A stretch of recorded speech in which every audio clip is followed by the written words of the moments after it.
Good day, I'm Stephen McHugh, and this is your JIS news for Monday, June 4. Prime Minister Andrew Holness says the upgrading work on several major thoroughfares in the corporate area will contribute to a more productive labor force by significantly reducing travel time. He adds that the $170 million legacy road project is significant in scope and will address other infrastructure needs. They are increasing the number of lanes. They are putting in modern road furniture. They are putting in modern technology for traffic enforcement. They are having better surfaces. They are also built taking into consideration the disabled community. But below the surface, what you don't see is another set of infrastructure which is put in. Prime Minister Holness was addressing journalists following a tour of the road projects on Friday. He toured the Barbican Road upgrade project, which is now complete, as well as the Constant Spring Road improvement project. The Prime Minister also viewed the progress of work on the Mandela Highway realignment and reconstruction project and the Hagley Park Road improvement project. He pointed out that the projects also included upgrades to the sewerage and water mains, in addition to drainage and telecommunications infrastructure. At the completed Barbican Road, Mr. Holness assured community members that steps would be taken to address their concerns. They are not concerns which cannot be addressed. Things like the speed of the crossing, things like accommodation for elderly, improved drainage, and possible reconfiguration of crossing points. The NWA will take those concerns on board and in short order try to address them.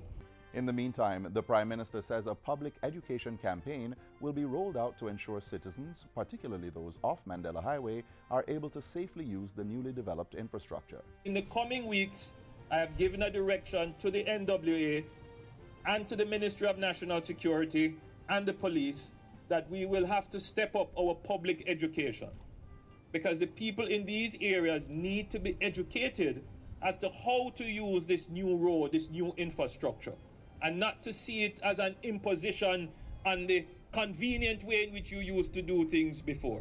The legacy projects fall under the Major Infrastructure Development Program. The work is spearheaded by the Ministry of Economic Growth and Job Creation through the National Works Agency and is being executed by China Harbour Engineering Company. The remaining projects are expected to be completed in the next 6 to 8 months. Government will be opening a mining management institute to train managers, supervisors, and other workers in the industry. Mining Minister Robert Montego made the announcement in Parliament last week. We intend to, over the years, lift the standards within the industry and eventually train and certify all the persons who work in the industry.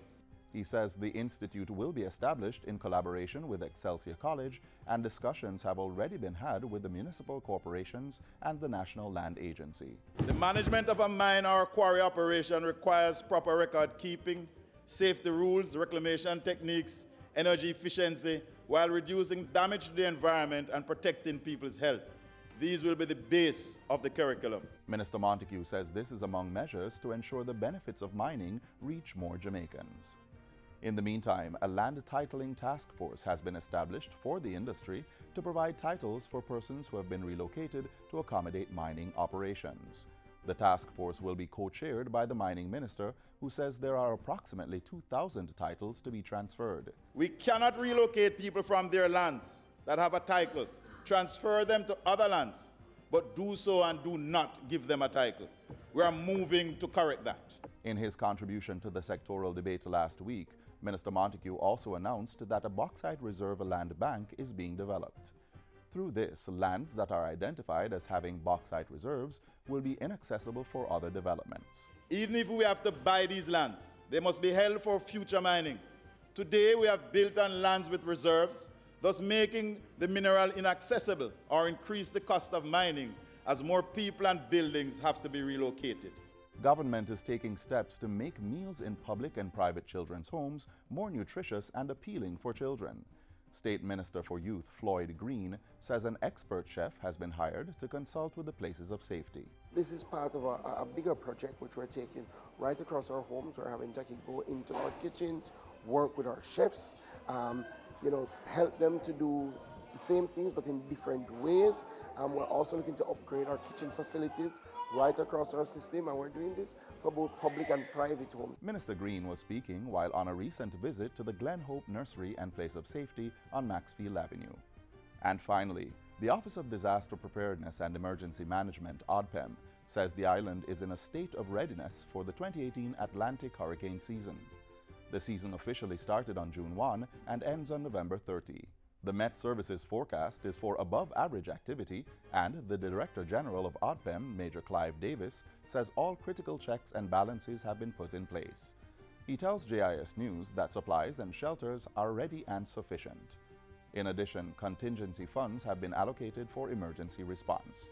Major Davis is imploring all Jamaicans to be vigilant during the season by paying attention to any bulletins issued and having supplies ready. And that's it for JIS News Today. I'm Stephen McHugh. Thanks for watching.